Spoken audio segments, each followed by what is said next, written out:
আসসালামু আলাইকুম এভরিওয়ান। আজকে আমি আপনাদেরকে তৈরি করে দেখাবো ম্যাঙ্গো আইসক্রিম।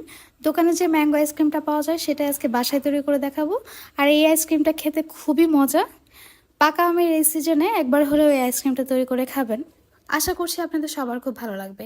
এই আইসক্রিমে আজকে আমি একটি ডিফারেন্ট ইনগ্রেডিয়েন্টস ব্যবহার করেছি, যার ফলে আইসক্রিমটা খেতে আরও বেশি মজা হয়েছে। আমার রেসিপিগুলো ভালো লেগে থাকলে অবশ্যই আমার চ্যানেলটি সাবস্ক্রাইব করে যাবেন এবং লাইক কমেন্ট শেয়ার করে আমার পাশে থাকবেন আশা করছি। এই আইসক্রিমটি তৈরি করার জন্য প্রথমে আমার লাগবে আম। আমি এখানে পাকা আম কেটে নিয়েছি আর এখন এটাকে ব্লেন্ডারে জারে দিয়ে আমি খুব ভালোভাবে ব্লেন্ড করে নেব। ব্লেন্ড করার পর আমের যে পিউরিটা হবে সেটাকে একটা স্ট্রেনারের মাধ্যমে ছেঁকে নিতে হবে, যাতে করে আমের ভেতর যে আঁশ থাকে সেটা না থাকে।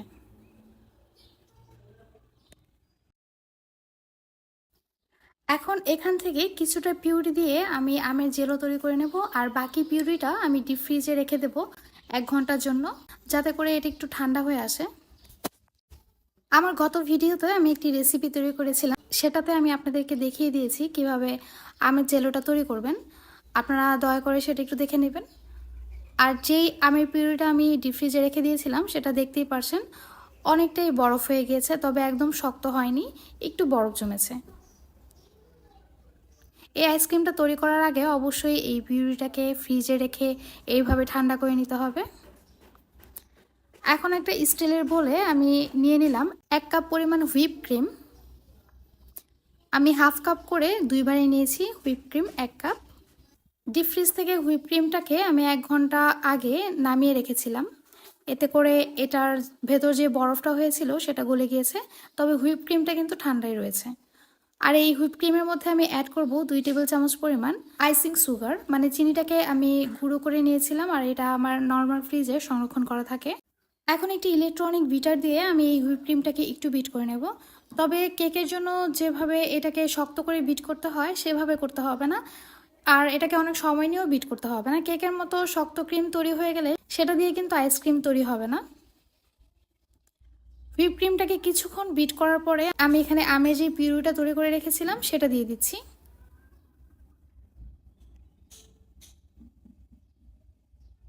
এখন এটাকে আরও কিছুক্ষণ বিট করে নেব।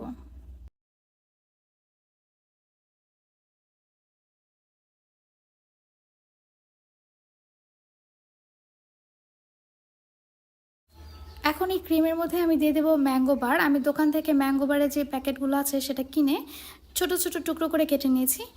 এই ম্যাঙ্গো বারটা দেওয়ার ফলে এই আইসক্রিমটা খেতে আরও বেশি মজা লাগবে। যখন আপনারা আইসক্রিমটা খাবেন আর এই একটা ম্যাঙ্গো বার আপনাদের বাইটে পড়বে, তখন দেখবেন এটা খেতে আরও বেশি ভালো লাগছে। তো ম্যাঙ্গো বারটা দেওয়ার পর আমি এটাকে আরও কিছুক্ষণ বিট করে নিলাম। আর দেখতেই পাচ্ছেন এটা কিন্তু শক্ত হয়নি, মানে চামচ দিয়ে আমি তোলার পরই এটা কিন্তু নেমে যাচ্ছে, চামচের সাথে লেগে থাকছে না। তো আইসক্রিমের জন্য হুইপ ক্রিমটাকে কিন্তু এভাবেই তৈরি করে নিতে হবে। এখন যে বক্সের মধ্যে আমি আইসক্রিমটা জমাবো তার মধ্যে আমি পুরো ক্রিমটা দিয়ে দিচ্ছি আর এটাকে খুব ভালোভাবে সেট করে নিচ্ছি।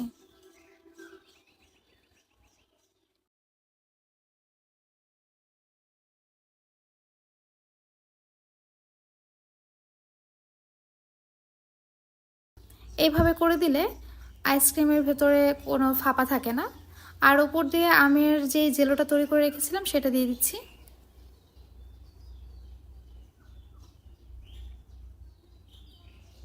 আমি এই আইসক্রিমটাকে এখন ঢেকে ডিপ ফ্রিজে রাখবো কমপক্ষে 7 থেকে 8 ঘন্টার মতো।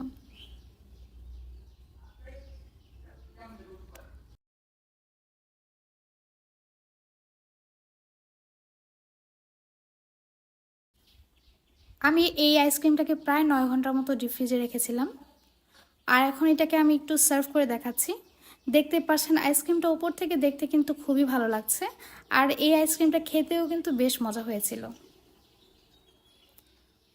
দোকান থেকে এই আইসক্রিমটা কিনতে গেলে আপনাকে কমপক্ষে 3 থেকে 400 টাকা গুনতে হতো। তো এই আইসক্রিমটা আপনারা খুব ইজিলি বাসায় কিন্তু অল্প খরচেই তৈরি করতে পারছেন। একটা হুইপ ক্রিম কিনলে আপনারা এই ধরনের কমপক্ষে 5 থেকে 6টা আইসক্রিম তৈরি করতে পারবেন। আশা করছি আমার এই রেসিপিটি আপনাদের খুব ভালো লেগেছে। আর আমার রেসিপিগুলো ভালো লেগে থাকলে অবশ্যই আমার চ্যানেলটি সাবস্ক্রাইব করে যাবেন, এবং যারা ফেসবুক থেকে দেখছেন তারা প্লিজ আমার চ্যানেলটি ফলো করে আমার পাশে থাকবেন। আজ এই পর্যন্তই, আবারও চলে আসবো নতুন কোনো রেসিপি নিয়ে। ততক্ষণ পর্যন্ত সবাই খুব ভালো থাকবেন। আল্লাহ হাফেজ।